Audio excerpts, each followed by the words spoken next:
Administration ने वो अपना रोल प्ले नहीं कर पाए जो करना चाहिए था। इस क्राइसिस से हमें जो सीखने को मिला है वो ये कि हमें एक यहाँ पे फ्रेंसिक डीएनए लैब हम बनाने जाएंगे। इसका इरादा मैंने किया है और इंशाल्लाह जो अभी हमारे फेडरल गवर्नमेंट को हॉस्पिटल जा रहे हैं तो जिना हॉस्पिटल के साथ बनेंगे या शौकत खानम के साथ। ये मैंने गवर्नर साहब से बात की है और इसको मैं फिरदौस साहब के तवज्जुह से अनाउंस भी करता हूँ कि इसकी जिम्मेदारी मैं लूँगा ताकि आइंदा अल्लाह ना करे कोई वाक़या होता है तो ये इसके उसूल में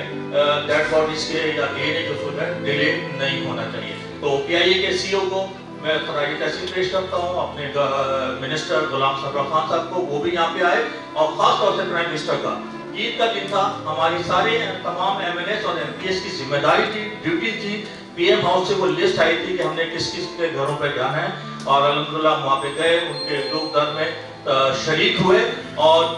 उनका दुख बांटने की कोशिश की। तो आप लोगों के लिए भी बड़ी दुआएं हैं कि अल्लाह ताला आपका खत दोबारा सही रिपेयर हो जाए। सर्वे हो चुका है आप लोगों का।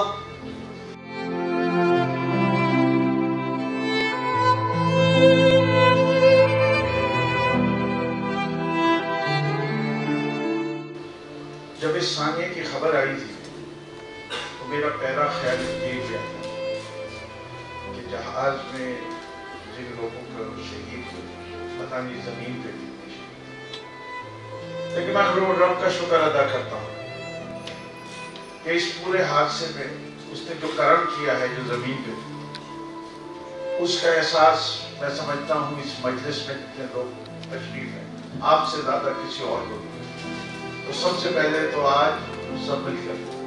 रब्बुल इज्जत का शुक्र अदा करते हैं कि उसने इतनी सारी जानें जमीन पे बचा और हम बहुत बड़े नुकसान से